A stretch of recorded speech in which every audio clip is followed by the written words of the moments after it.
ಶುಭ ಮುಂಜಾನೆ ನಿಮಗೆ ಎಲ್ಲ ನಮ್ಮ ದೇವರ ಮಕ್ಕಳಿಗೆ. ಹಾಗೂ ಇಂದು ಎದ್ದು ಬೆಳಗಿನ ಜಾವ ದೇವರ ನಾಮವನ್ನು ವರ್ಷಿಪ್ ಮಾಡಿದ, ದೇವರ ಪವಿತ್ರ ನಾಮವನ್ನು ವರ್ಷಿಪ್ ಮಾಡಿದ ಎಲ್ಲರಿಗೂ, ನಿಮಗೂ, ನಿಮ್ಮ ಮೇಲೆ, ನಿಮ್ಮ ಮಕ್ಕಳ ಮೇಲೆ, ನೀವು ತಿನ್ನುವ ಎಲ್ಲ ಆಹಾರದ ಮೇಲೆ, ನೀವು ಶ್ರಮಿಸುವ ಆ ದಿನದ ಒಂದು ಆಹಾರದ ಮೇಲೆ ದೇವರು ಮತ್ತು ದೇವರ ಶಕ್ತಿಯು, ದೇವರ ಪವಿತ್ರತೆಯು, ಎಲ್ಲ ಸ್ವರ್ಗದ ಶಕ್ತಿಯು ನಿಮ್ಮಲ್ಲಿ, ನಿಮ್ಮ ಮಕ್ಕಳಲ್ಲಿ ಮತ್ತು ನಿಮ್ಮ ಮುಂದಿನ ಮಕ್ಕಳ ಸಂತಾನದಲ್ಲಿ ದೇವರ ಶಕ್ತಿಯು ಸ್ಪಿರಿಟ್ ಇನ್ ಜೀಸಸ್ ನಾಮದಲ್ಲಿ ಇಳಿದು ಬರಲಿ ಎಂದು ನಾನು ಪ್ರಾರ್ಥಿಸುವೆನು. ಸ್ಪಿರಿಟ್ ಇನ್ ಜೀಸಸ್ ನಾಮದಲ್ಲಿ, ಸ್ಪಿರಿಟ್ ಇನ್ ಜೀಸಸ್ ಹೆಸರಿನಲ್ಲಿ, ಆಮೇಲೆ. ದೇವರ ಮಕ್ಕಳೇ, ಒಂದು ಸಂದೇಶವನ್ನು ನಾವು ನೋಡುವ, ನಾವು ವೀಕ್ಷಿಸುವ. ನಾನು ಕೊಂಕಣಿಯಲ್ಲಿ ಓದುವೆನ, ಜಸ್ಟ್ ನಿಮಗೆ ಅರ್ಥ ಆಗುತ್ತೆ. ಲೂಕ್, ನಾನು ಯಾಕೆಂದರೆ ಕನ್ನಡ ಪುನಃ ಹೇಳ್ತಾ ಇದ್ದೀನಿ, ನಾನು ಕನ್ನಡ ಬೈಬಲ್ ಓದಲ್ಲ, ಕನ್ನಡ ಬೈಬಲ್ ಯೂಸ್ ಮಾಡಲ್ಲ. ಸೊ ಬೈಬಲೆಲ್ಲ ಒಂದೇ, ಆದರೆ ಅದರಲ್ಲಿರುವ ದೇವರ ವಾಕ್ಯ ಕೂಡ ಸತ್ಯ. ಆದರೂ ನಾನು ಕನ್ನಡ ಬೈಬಲ್ ಯೂಸ್ ಮಾಡಲ್ಲ, ಯಾಕಂದರೆ ಡಿಫ್ರೆಂಟ್ ಟೈಪ್ ಆಫ್ ಬೈಬಲ್ ಇರುತ್ತೆ, ಓಕೆನಾ. ಸೊ ಕೆಲವು ಬೈಬಲಲ್ಲಿ ಕೆಲವು ಚಾಪ್ಟರ್ಸ್ಗಳಿರುತ್ತೆ, ಕೆಲವು ಬೈಬಲಲ್ಲಿ ಕೆಲವು ಚಾಪ್ಟರ್ಸ್ಗಳಿರಲ್ಲ. ಆದರೆ ನಾನು ಒಂದು ಸಂಪೂರ್ಣವಾದ ಮಾಹಿತಿಯುಳ್ಳ ಬೈಬಲನ್ನು ನಾನು ಓದ್ತಾ ಇದ್ದೇನೆ. So luke chapter 10 versus 25 to 28, ಓಕೆನಾ. Luke chapter 10 versus 25 to 28. मोग सस्निक जीविताची वाट. एक दिस आश्रम भितर एकलो उठून जेजूची परीक्षा करच्या इराद्यान म्हणालो, मेस्त्री, सस्निक जिवीत जोडूंक हांवें कितें करीचंय? जेजून ताका सवाल केले, नियमशास्त्रांत कितें बरोवन आसा, तूं तशें करशीस तें कशें समजताय? ताणें जाप दिवन म्हळें, सगळ्या म्हज्या काळजान, सगळ्या तुज्या आत्म्यान, सगळ्या तुज्या सक्तीन आनी सगळ्या तुज्या मनान सरेस्परा तुज्या देवाचो मोग कर, आनी तूं करताय तसो तुज्या पेल्याचो मोग कर. जेजू ताका म्हणालो, सारकी तुजी जाप, तशेंच कर आनी तूं जिवीत जडतलोय, आनी तूं जिवीत जडतलोय. Praise God, hallelujah. ಹೌದು ಪ್ರೀತಿಯ ಮಕ್ಕಳೇ, ಪ್ರೀತಿಯ ದೇವರ ಮಕ್ಕಳೇ, ಪ್ರೀತಿಯು ಒಂದು ಜೀವಿತದ ಹಾದಿಯಾಗಿದೆ. ಪ್ರೀತಿ ಅಂದರೆ ಏನು? ಗಂಡಂಡತಿ ಮಾಡುವ ಪ್ರೀತಿನ? ಪ್ರೀತಿ ಅಂದರೆ ಒಂದು ನಿಜವಾದ ದೇವರು ಅಂದರೆ ಸರ್ವೇಶ್ವರನಾದ ಒಬ್ಬನನ್ನೇ ಪ್ರೀತಿಸುವುದು, ಓಕೆನಾ. ಈಗ ನೀವು ಎಣಿಸ್ಬೋದು, ಎಂತಪ್ಪ ಇವನು ಎಂತ ಮಾತಾಡ್ತಾನೆ ಅಂತಲ್ವಾ, ಎಂತ ಹೇಳ್ತಾ ಇದ್ದಾನಪ್ಪ ಇವನು. ಹೌದು ಪ್ರೀತಿಯ ಮಕ್ಕಳೇ, ನಾವು ನಮ್ಮ ತಾಯಿ ತಂದೆಗಿಂತ ಮೊದಲು ಪ್ರೀತಿಸುವುದಕ್ಕಿಂತ ಮೊದಲು, ನಾವು ನಮ್ಮ ಹೆತ್ತವರನ್ನು ಪ್ರೀತಿಸುವ ಮೊದಲು, ನಾವು ನಮ್ಮ ಕುಟುಂಬಸ್ಥರು ಪ್ರೀತಿಸುವ ಮೊದಲು, ನಾವು ನಮ್ಮ ಫ್ರೆಂಡ್ಸನ್ನು ಪ್ರೀತಿಸುವ ಮೊದಲು, ನಾವು ನಮ್ಮ ಗರ್ಲ್ ಫ್ರೆಂಡ್, ಬಾಯ್ ಫ್ರೆಂಡ್ ಮತ್ತು ಯಾರೋ ಇದ್ದಾರೆ, ಓಕೆನಾ, X girl friend, X boy friend ಯಾರೋ ಇದ್ದಾರೆ, ಅವರನ್ನು ಪ್ರೀತಿಸುವ ಮೊದಲು ನಾವು ನಿಜವಾದ ದೇವರನ್ನು ಪ್ರೀತಿಸಬೇಕು. Praise God, hallelujah. ನಾವು ಮೊದಲು ನಮ್ಮ ನಿಜವಾದ ದೇವರನ್ನು ಪ್ರೀತಿಸಬೇಕು. ಆಗ ನಿಮಗೆ ಜೀವಿತ ಅಂದರೆ ನಿಮಗೆ ಜೀವಿತ ಸಿಗುತ್ತದೆ, ಲೈಫ್ ಸಿಗುತ್ತದೆ ಅಂತ ಅರ್ಥ, ಓಕೆನಾ. ಒಂದು ವೇಳೆ ನಾವು ನಿಜವಾದ ದೇವರನ್ನು ಪ್ರೀತಿಸುವುದೇ ಇಲ್ಲ ಅಂದರೆ ನಮಗೆ ಬೇರೆಯವರನ್ನು ಪ್ರೀತಿಸಲು ಸಾಧ್ಯವಿಲ್ಲ. ಈ ಮಾತನ್ನು ಅರ್ಥ ಮಾಡ್ಕೊಳ್ಳಿ, ಓಕೆನಾ. ಯಾಕೆಂದರೆ ನೀನು ನಿಮ್ಮ ತಂದೆ ತಾಯಿಯನ್ನು ಹೆಚ್ಚಾಗಿ ಪ್ರೀತಿಸಿದ್ದೆ ನೋಡಿದಿರಾ? ಈಗಿನ ಕಾಲದ ಯೂತನ್ನು ನೀವು ನೋಡಿದರೆ, ಏನೋ ತಂದೆ ತಾಯಿ ಬೈದರು ಅಂತ ಯೂತ್ಗಳು ಸೂಸೈಡ್ ಮಾಡ್ತವೆ. ತುಳುವಿನಲ್ಲಿ ಬಲ್ಗೆತ್ತುನ್ನಿ ಅಂತ ಪಡ್ತಾರೆ, ಓಕೆನಾ. ಕನ್ನಡದಲ್ಲಿ ಹಗ್ಗ ತೆಕ್ಕೊಂಡು ಸೂಸೈಡ್ ಮಾಡೋದು ಅಲ್ವಾ. ಏನೋ ತಂದೆ ತಾಯಿ ಬೈದರು, ಏನೋ ಶಿಕ್ಷಕರು ಬೈದರು, ಹೋಗಿ ಸೂಸೈಡ್ ಮಾಡೋದು. ಯಾಕೆ? ಅವರು ನನ್ನನ್ನು ಬೈದರು, ಓಕೆನಾ. ಸ್ಟೂಡೆಂಟ್ ಎಲ್ಲ ಮೈಂಡಲ್ಲಿ ಏನಿರುತ್ತೆ ಅಂದರೆ,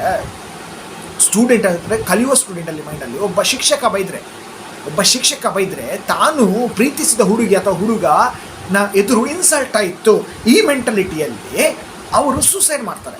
ಎಕ್ಸಾಂಪಲ್ ಕೊಡ್ತಿದ್ದೇನೆ ನನ್ನ ಪ್ರೀತಿಯ ದೇವರ ಮಕ್ಕಳೇ, ಓಕೆನಾ. ಯಾಕೆಂದರೆ ಅವನು ದೇವರು ಸರ್ವೇಶ್ವರನಿಗಿಂತ ಹೆಚ್ಚಾಗಿ ಯಾರನ್ನು ಪ್ರೀತಿಸಿದ್ದಾನೆ, ಓಕೆನಾ. ಕನ್ನಡ ಮಾತನಾಡೋದು ಸ್ವಲ್ಪ ನಿಮಗೆ ಪ್ರಾಬ್ಲಮ್ ಆಗ್ಬೋದು ಕೇಳುವಾಗ, ಸೊ ಅರ್ಥ ಮಾಡ್ಕೊಳ್ಳಿ. ನೀವು ಅರ್ಥ ಮಾಡ್ಕೊಳ್ತೀರ ನನ್ನಂತ ನಾನು ತುಂಬ ನಂಬಿದ್ದೇನೆ. ಓಕೆನಾ? ಸೊ ದೇವರು ಆ ಯೂತಿನಲ್ಲಿ, ಆ ಯುವಕನಲ್ಲಿ, ಆ ಯುವತಿಯಲ್ಲಿ ಸೂಸೈಡ್ ಮಾಡಬೇಕಾದ್ರೆ ಅವನು ಹೆಚ್ಚಾಗಿ ಯಾರನ್ನು ಪ್ರೀತಿಸಿದ್ದಾನೆ? ಅವನು ಹೆಚ್ಚಾಗಿ ಪ್ರೀತಿಸಿದ್ದು ಅವನ ಫ್ರೆಂಡ್ಸನ್ನು. ಎಕ್ಸಾಂಪಲ್ ಕೊಡ್ತಾ ಇದ್ದೇನೆ ಈಗ, ಫಸ್ಟ್ ಎಕ್ಸಾಂಪಲ್ ಇದು. ಅವನು ಹೆಚ್ಚಾಗಿ ಪ್ರೀತಿಸಿದ್ದು ಆ ಯುವಕನನ್ನು, ಕ್ಲಾಸ್ಮೇಟ್ ಯುವಕನನ್ನು, ಅವನು ಪ್ರೀತಿ ಮಾಡುವ ಹುಡುಗಿಯನ್ನು. ಅವನ ಪ್ರೀತಿ ಮಾಡುವ ಹುಡುಗಿಯ ಎದುರು ಅವನ ಅವಮಾನವಾಯಿತೆಂದು, ಅಥವಾ ಅವನ ಫ್ರೆಂಡ್ಸ್ನ ಎದುರು, ಅವನು ಯಾರು ಪ್ರೀತಿ ಮಾಡ್ತಾ ಇದ್ದಾನೆ ಆ ಫ್ರೆಂಡ್ಸಿನ ಎದುರು ಅವನಿಗೆ ಅವಮಾನ ಆಯಿತೆಂದು ಶಿಕ್ಷಕ ಬೈದನೆಂದು ಅವನು ಹೋಗಿ ಸೂಸೈಡ್ ಮಾಡಿದ. ಯಾಕೆಂದರೆ ಅಲ್ಲಿ ನಿಜವಾದ ಪ್ರೀತಿಯೂ ಇಲ್ಲ, ಅಂದರೆ ಅಲ್ಲಿ ಜೀವಿತವಿಲ್ಲ, ಅವನೊಂದಿಗೆ ಜೀವಿತ ಇಲ್ಲ ಅಂತ. ದಿ ಲೈಫ್ ಅವನ ಹತ್ರ ಇಲ್ಲ ಅಂತ.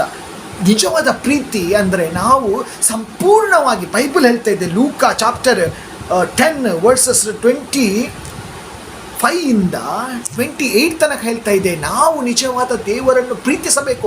ಹೇಗೆ ಪ್ರೀತಿಸಬೇಕು? ಈ ವಾಕ್ಯ ಹೇಳ್ತಾ ಇದೆ. ಈ ವಾಕ್ಯ ಹೇಳ್ತಾ ಇದೆ ಮಕ್ಕಳೇ, ದೇವರ ಮಕ್ಕಳೇ. ಕೊಂಕಣಿಯಲ್ಲಿ ನಾನು ಓದ್ತಿದ್ದೇನೆ, ಪುನಃ ನೋಡಿ, ನೀವು ಕೇಳಿ. त्याने जाप देऊन म्हणे, सगळ्या म्हज्या काळजानं, सगळ्या तुझ्या आत्म्यानं, सगळ्या तुझ्या सत्तेनं आणि सगळ्या तुझ्या मनान सरस्परा तुझ्या देवाचा मोग कर, आणि तू करताय तसो तुझ्या पेल्याचो मोग कर. जेजू म्हणालो, सारखी तुझी जाप तशेंच कर आणि तू जीवित जोडतले. Press God, hallelujah. ನೀನು ಜೀವಿತ ಪಡ್ಕೊಳ್ತೀಯಾ? ಮೊದಲು ನೀನು ಪ್ರೀತಿಸಬೇಕು. ಯಾರು? ನಿನ್ನ ಮನದಲ್ಲಿ, ನಿನ್ನ ಮನಸ್ಸಿನಲ್ಲಿ, ನಿನ್ನ ಹೃದಯದಲ್ಲಿ ಯಾರನ್ನು ಇಟ್ಕೊಂಡು ಇರಬೇಕು? ನೀನು ನಿಜವಾದ ದೇವರು, ನಿಜವಾದ ಸರ್ವೇಶ್ವರನನ್ನು ಇಟ್ಕೊಂಡು ನೀನು ಇರಬೇಕು. ಆಗ ನೀನು ಬೇರೆಯವರನ್ನು ಕೂಡ ಪ್ರೀತಿಸಲು ಸಾಧ್ಯ. ಒಂದು ವೇಳೆ ಅವರು ನಿನ್ನನ್ನು ಪ್ರೀತಿಸುವುದಿಲ್ಲ ಆದರೆ ನೀನು ಅವರನ್ನು ಪ್ರೀತಿಸಲು ಸಾಧ್ಯ. ಆ ಪ್ರೀತಿ ಎಲ್ಲಿಂದ ಬರುವುದು? ಸ್ವರ್ಗದಿಂದ. Praise God, hallelujah. ಆ ಪ್ರೀತಿಯು ಬರುವುದು ಸ್ವರ್ಗದಿಂದ. ಆ ಪ್ರೀತಿಯು ಬರುವುದು ದೇವರ ಕರುಣೆಯಿಂದ. ಯಾಕೆ ಆ ದೇವರ ಕರುಣೆಯಿಂದ ಆ ಪ್ರೀತಿ ನಿನ್ನನ್ನು ಬೇರೆಯವ್ರನ್ನು ಪ್ರೀತಿಸಲು ಸಾಧ್ಯ? ಯಾಕೆಂದರೆ ಅವನ ಆತ್ಮದಲ್ಲಿ, ಅವನ ಹೃದಯದಲ್ಲಿ ದೇವರ ಕರುಣೆಯು ವಾಸವಾಗಿದೆ, ದೇವರ ಪ್ರೀತಿಯು ವಾಸವಾಗಿದೆ. ಯಾಕೆಂದರೆ ಅವನು ಫಸ್ಟ್ ಇಂಪಾರ್ಟೆಂಟ್ ಅವನ ಲೈಫಲ್ಲಿ ಕೊಟ್ಟದ್ದು ದೇವರಿಗೆ, ಸರ್ವೇಶ್ವರನಿಗೆ. ಆಮೇಲೆ ನಾವು ಬೇರೆಯವರನ್ನು ಪ್ರೀತಿಸಬೇಕು. ಪ್ರೀತಿಯ ಮಕ್ಕಳೇ, ಮೊದಲು ನಾವು ಪ್ರೀತಿಸಬೇಕು ನಮ್ಮ ದೇವರನ್ನು, ಕಾಣದ ದೇವರನ್ನು. ಅವರು ಕಾಣ್ತಾರೆ, ನಿಮ್ಮ ಹೃದಯದಲ್ಲಿದ್ದಾರೆ. ಮಾತಾಡಿ, ನಾನು ನಿನ್ನನ್ನು ಪ್ರೀತಿಸಿದ್ದೇನೆ. ನಾವು ಹಾಡು ಕೇಳಲ್ವಾ, ನಾ ನಿಮ್ಮನ್ನೇ ಬಾಯಲ್ಲಿ ಹೇಳುವುದಾ? ಚರ್ಚಲ್ಲಿ ಹೋಗಿ ರಿಟ್ರೀಟ್ ಸೆಂಟರಲ್ಲಿ ಕೈ ಮೇಲೆ ಮಾಡಿ ಮಾತ್ರ ಹೇಳುವುದಾ? ಇಲ್ಲ. ಒಂದು ಸೆಕೆಂಡಲ್ಲಿ ನಾವು ಹೇಳಬೇಕು. ಒಂದು ಈ ಜಗತ್ತಿನಲ್ಲಿ ಪಾಪದ ಕಾರ್ಯಗಳು ಹೆಚ್ಚುತ್ತಿವೆ. ಈ ಜಗತ್ತಿನಲ್ಲಿ ದ್ವೇಷದ ಕಾರ್ಯಗಳು ಹೆಚ್ಚುತ್ತಿದೆ. ಈ ಜಗತ್ತಿನಲ್ಲಿ ಮತ್ಸರದ ಕಾರ್ಯಗಳು ಹೆಚ್ಚುತ್ತಿದೆ. ಈ ಜಗತ್ತಿನಲ್ಲಿ ಜಗಳವು ಮನುಷ್ಯರಿಗೆ ತಿನ್ನುವ, ಮನುಷ್ಯರ ಮಧ್ಯೆ ಜಗಳ ಉಂಟು ಮಾಡುವ ಕಾರ್ಯಗಳು ಹೆಚ್ಚಾಗ್ತಾ ಹೋಗ್ತಾ ಇದೆ. ಅದಕ್ಕಾಗಿ ನಾವು ಹೆಚ್ಚಾಗಿ ದೇವರಲ್ಲಿ ಪ್ರಾರ್ಥಿಸಬೇಕು. ಹೆಚ್ಚಾಗಿ ದೇವರ ಕರುಣೆಯನ್ನು ಬೇಡಬೇಕು. ಹೆಚ್ಚಾಗಿ ನಾವು ದೇವರನ್ನು ಮೊದಲು ಪ್ರೀತಿಸಬೇಕು. ಇಲ್ಲಾದರೆ ಸೂಸೈಡ್, ಇಲ್ಲಾದರೆ ಮರ್ಡರ್, ಇಲ್ಲಾದರೆ ಮಕ್ಕಳು ಮನೆ ಬಿಟ್ಟು ಹೋಗ್ತಾರೆ, ಮಕ್ಕಳು ಚರ್ಚ್ ಬಿಟ್ಟು ಹೋಗ್ತಾರೆ, ಮಕ್ಕಳು ರೆಸ್ಪೆಕ್ಟೇ ಇಲ್ಲ ಯಾರಿಗೂ ಕೂಡ. ಪ್ರವಾದಿಗಳಿಗೆ ರೆಸ್ಪೆಕ್ಟ್ ಇಲ್ಲ, ದೇವರ ಮನುಷ್ಯರಿಗೆ ರೆಸ್ಪೆಕ್ಟ್ ಇಲ್ಲ, ಪವಿತ್ರಾತ್ಮನಿಗೆ ರೆಸ್ಪೆಕ್ಟ್ ಇಲ್ಲ. ಇನ್ಸಲ್ಟೆಡ್ ಹೋಲಿ ಸ್ಪಿರಿಟ್, ಅವರು ಇನ್ಸಲ್ಟ್ ಮಾಡ್ತಾ ಇದ್ದಾರೆ. ಮತ್ತೆ ನಿಮ್ಮ ಮಕ್ಕಳು, ನಿಮ್ಮ ಎಲ್ಲ ಚಿಲ್ಡ್ರನ್ಸ್ ಹೇಳ್ತಾರೆ, ನಮ್ಮ ಮಕ್ಕಳು ಬ್ರದರ್ ಹತ್ರ ಹೋಗ್ತೀರಾ, ಕೌನ್ಸಿಲೇಟರ್ ಹತ್ರ ಕರ್ಕೊಂಡು ಹೋಗ್ತೀರಾ. ಆಮೇಲೆ ಎಲ್ಲ ಆದಮೇಲೆ ಎಲ್ಲ ವಿಷಯ ಕ್ಲಿಯರ್, ಎಲ್ಲ ವಿಷಯ ಡಮರ್ ಆದಮೇಲೆ ನೀವು ಕೌನ್ಸಿಲೇಟರ್ ಹತ್ರ ಹೋಗ್ತೀರಾ. ಅವನೆಂತ ಮಾಡಿದಪ್ಪ, ಅವನ ಮನೆಯಲ್ಲಿ ಕೂಡ ಅದೇ ಪರಿಸ್ಥಿತಿ ಇರ್ಬೋದು. ಅವನು ನಿಮಗೆ ಎಂತಂತ ಪ್ರೀಚ್ ಮಾಡೋದು, ಅವನು ನಿಮಗೆ ಎಂತಂತ ವರ್ಡ್ ಆಫ್ ಗಾಡ್ ಕೊಡು. ಆ ಮಗುವು, ಆ ದೇವರನ್ನು ಬಿಟ್ಟು ಹೋದ ಮಗುವು, ಆ ದೇವರಿಂದ ದೂರವಾದ ಮಗುವು ಆ ಪ್ರೀಚರಿಗೆ ಕೇಳುವನೆ? ಯಾಕೆ? ಅವನು ಪ್ರೀತಿಯೇ ಮಾಡಿಲ್ಲ, ಆ ದೇವರ ಪ್ರೀತಿಯೇ ಮಾಡಿಲ್ಲ, ಆ ಸರ್ವೇಶ್ವರನ ಪ್ರೀತಿಯೇ ಮಾಡಿಲ್ಲ.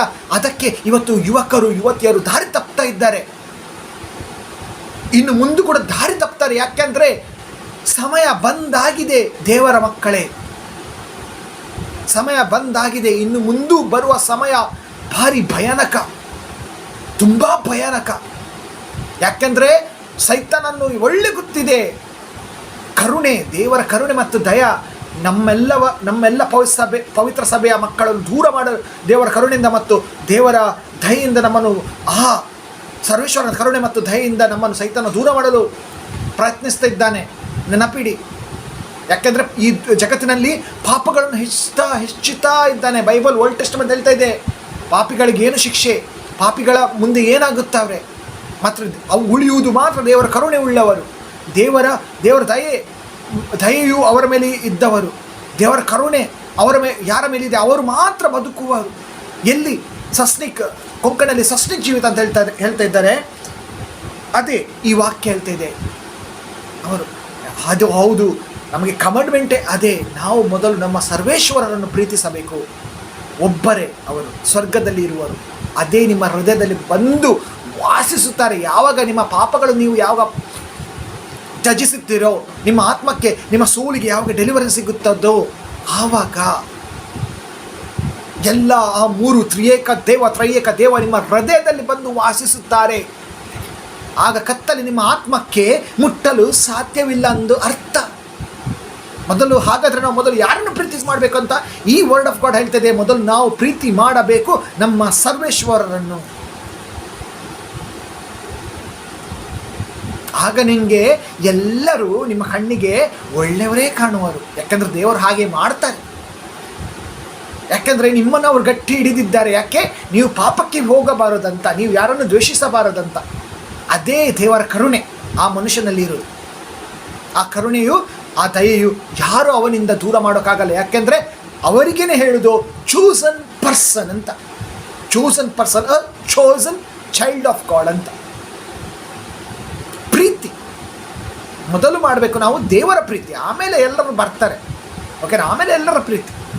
ಅವ್ರು ಬಂದ್ರೆ ನಿಮಗೆ ಆಮೇಲೆ ಅವರು ನಿಮ್ಮ ಹತ್ರ ಬರದಿರಲಿ. ಯಾಕೆಂದರೆ ನಿಮಗೆ ಅದು ಫರಕ್ಕೆ ಪಡಲ್ಲ. ನಿಮಗೆ ನಿಮ್ಮ ಹತ್ರ ಬಂದರೆ ಬರ್ತಾರೆ, ಇಲ್ಲಾಂದರೆ ಹೋಗಿ. ಯಾಕೆ? ನೀವು ದೇವರ ಹತ್ರ ಇದ್ದೀರಾ, ದೇವರ ಕರುಣೆ ನಿಮ್ಮ ಹತ್ರ ಇದೆ, ನಿಮ್ಮ ಆತ್ಮಕ್ಕೆ ಬೀಳ್ತಾ ಇದೆ, ನೀವು ಸಂತೋಷದಿಂದಿದ್ದೀರಾ. ಕೆಲವರಿಗೆ ನೋಡೋಕ್ಕಾಗಲ್ಲ. ಯಾಕೆ? ನಾವು ಇಷ್ಟು ಇವನಿಗೆ ಮಾಡಿದ್ದೇವೆ, ಎಷ್ಟು ನಾವು ಇವನಿಗೆ ಇದು ಮಾಡಿದ್ದೇವೆ, ಆದರೂ ಕೂಡ ಸಂತೋಷದಲ್ಲಿದ್ದಾನಲ್ಲ ಇವನು. ಹೇಗೆ?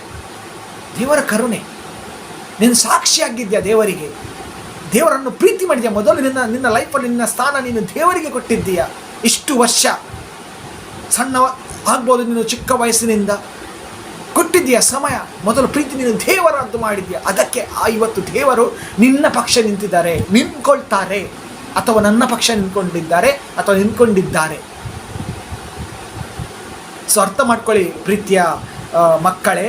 ಹೌದು, ನಾವು ಎಲ್ಲರನ್ನೂ ಪ್ರೀತಿಸಬೇಕು, ಪರಸ್ಪರ ಪ್ರೀತಿಸಬೇಕು. ಆದರೆ ಮೊದಲು ದೇವರ ಈ ವಾಕ್ಯ ಹೇಳ್ತಾ ಇದೆ, ನಾವು ಮೊದಲು ಪ್ರೀತಿಸಬೇಕು, ತಿಳಿಸ್ತಾ ಇದೆ, ಮೆಸೇಜ್ ಕೊಡ್ತಾ ಇದೆ ದೇವರ ವಾಕ್ಯ. ನಾವು ಮೊದಲು ಪ್ರೀತಿಸಬೇಕು ದೇವರನ್ನು. ಮೊದಲ ಸ್ಥಾನ ನಮ್ಮ ಹೃದಯದಲ್ಲಿ, ನಮ್ಮ ಮನೆಯಲ್ಲಿ ಕೊಡಬೇಕು ದೇವರಿಗೆ.